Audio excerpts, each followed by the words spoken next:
Lisa. It's Kelly Denham calling. Oh, hello, Kelly. How are you this morning? Not bad. How are you? Good, good. I'm glad we connected. Yeah.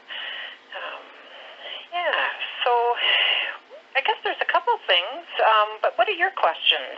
What are you hoping to talk about, or next steps for you? Well, I'm hoping to get the inaccurate information corrected. I'd also like to see the file closed.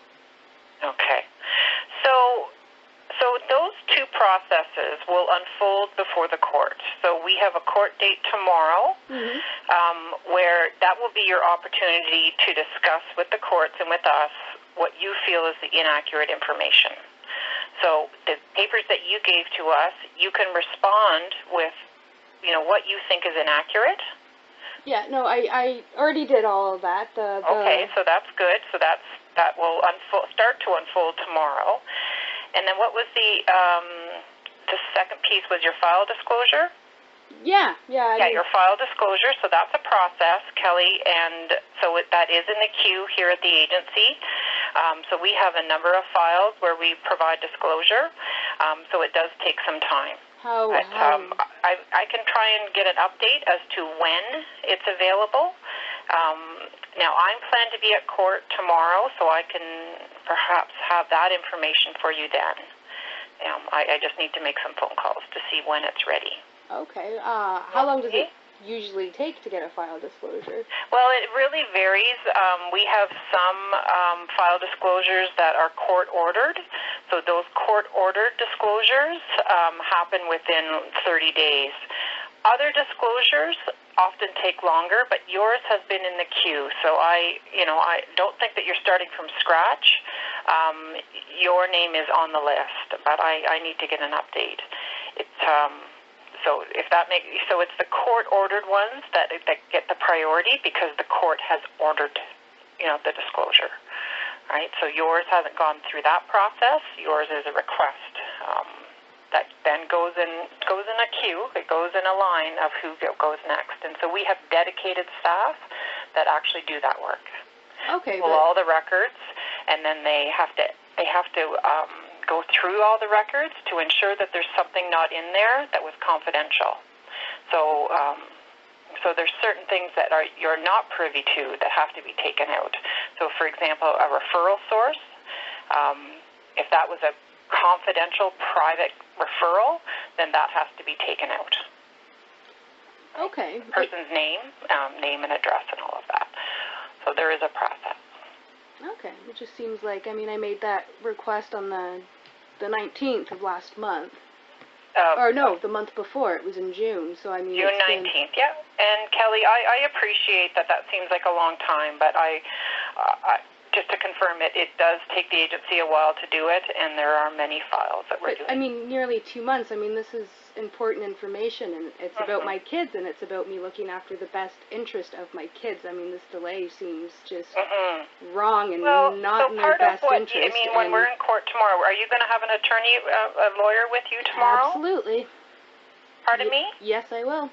Okay, so it'll be important for your lawyer to talk. He can bring up those concerns in court. The court then may, one of the things he may order, have put in the order is that it be released, right? So that would expedite, make it go quicker. Okay. Yeah. Who's your lawyer?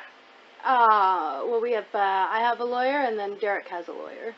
Okay. And who are your lawyers? My lawyer is Cameron Croxall, and his lawyer is Jeff Langevin, and another lawyer named Gabriella that's working with him. Jeff? I don't think I know his name. Jeff Land? What did you say? Langevin. How do you spell the last name? It's, I think, Langevin.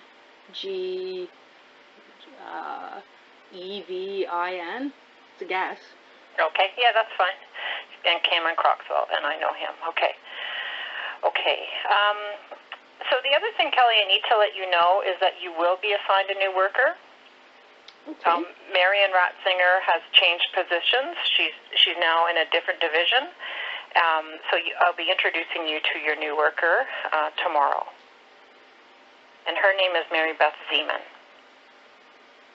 Mary Beth. Can you spell that for me? Yeah, Mary Beth is hyphenated. Okay. And last name is Zeeman, Z-E-E-M-A-N. M-A-N? Yes. Okay, and, like, I had a lot of issues with Miss Ratzinger, and the day she served me, I actually pulled into my driveway to her, trying to get my kids to let her in. And I'm just wondering, you know, is she going to have any repercussions for, I mean, I specifically asked her not to come to the house anymore because I was feeling harassed. Okay, but I guess, I mean, the agency had court papers that they had to deliver, and that yes, is a but requirement. She didn't. My problem was that... Court papers. See, my problem is that she when was... we enter your property... no, that's not... Are you going to listen to me, please? I don't have a problem with her serving me papers. I have a problem with her trying to get my kids to let her into my house. I mean, she's a stranger to my kids. She's never met them. I'm not sure how you felt that happened. She knocked at the door, and did the kids answer the door? They were at the door. The door was locked, and she was looking at them through the window, asking them to let her in, unlock the door. Okay. So I would imagine that happens when we knock on a door and a child answers, that we ask for the parent. So I'm not clear what your concern is about that. Well, she wasn't asking for a parent. She told me she was trying to get the kids to unlock the door. And I don't want people that are strangers to my kids encouraging them to unlock the door. I mean, that's a huge safety issue. Okay. I mean, what if it hadn't been a protection worker, you know? Yeah, so I can follow up concerning your concern around asking the children to unlock the door. I guess from our perspective, from child welfare, we would also be very concerned that when we can't see a parent, if a child is safe. So it's also possible for a child protection worker to say, I need to ensure that you're safe. Can you please unlock the door? Okay, but without a parent, when they can't, see a parent. But she was talking to a toddler, and I mean, I don't think that's a very good practice for workers to have. I mean, maybe if the worker had known my children, but she was a stranger. Yeah, no, it is unfortunate that we have this relationship, and we do wish to have relationships with children.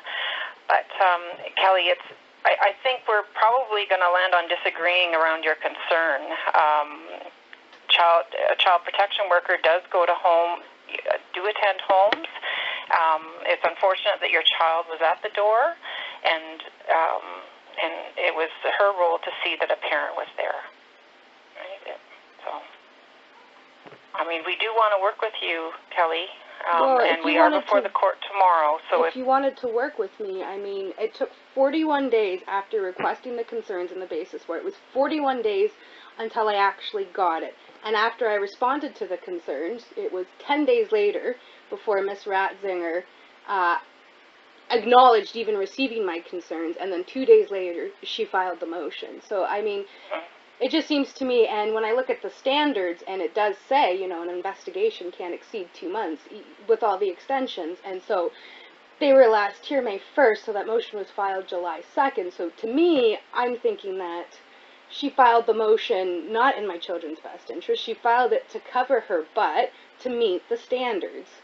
Okay. Again, I'll disagree, but these are arguments that you can make before the court, and a judge can comment whether or not he feels that what we did was the correct proceedings.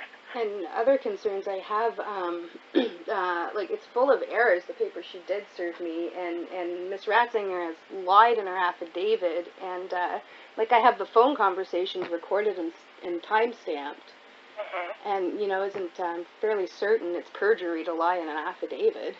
Okay. So again, those are concerns that you would bring to the court if you think something is not true.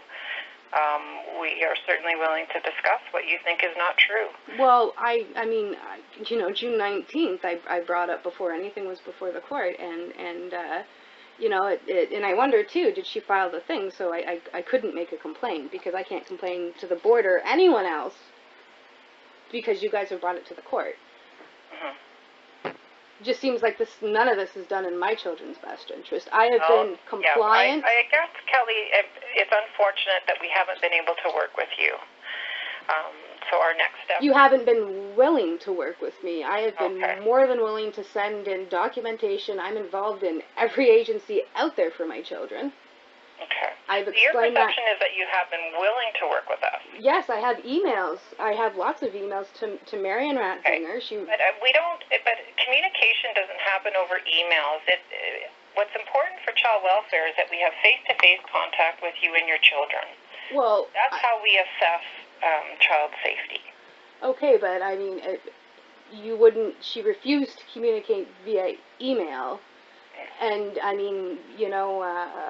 Your that CAS is our policy, Kelly, that we're not communicating with our clients via email. You also say that you're committed to AODA compliance, and someone with a hearing impairment can't use a phone. Mm-hmm. So what do you do for people who can't use a phone? So that's why face-to-face contact would be very important. Well, I mean, you need to get information, though, before you can have that face-to-face, so you can prepare. Who does? Well, everyone involved. I mean, I would like to know the information before I have a meeting.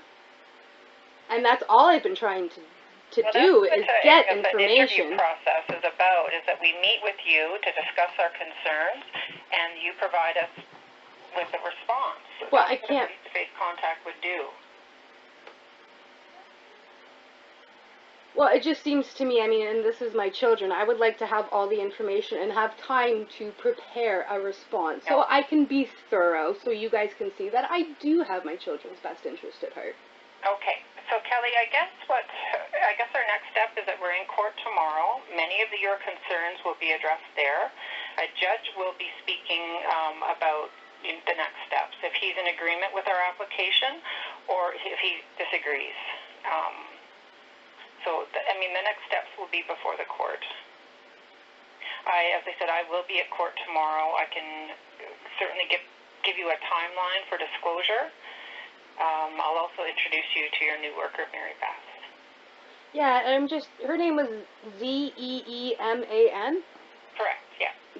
Okay, see, that's another problem I have. She's not on the online register for the Ontario College of Social Workers. That's not a requirement in child welfare. Well, actually, in Canada, it is required by law that to engage in the practice of social work, you have to be registered with this. We do not call ourselves social workers, Kelly. But you hire... We are child protection workers. Yeah, but you're hiring people with a bachelor's and a master's in social work, and I mean, to me, child protection I also have a master's of social work, and I am not registered because it's not a part of my responsibilities in child welfare. Yeah, but... So I'm not required to be a member. It's legislated that anyone practicing social work be registered. We are not practicing social work, Kelly. I mean, I'm sorry, I disagree. We don't call ourselves social workers. Well, a child protection worker isn't a regulated profession. And I have a problem with that because... Okay, again, those are concerns you can talk to your lawyer and the judge. We are not social workers, we're child protection workers, and we're not required to be members of the College of Social Work. A child protection worker isn't a title. I mean, anyone can call themselves that.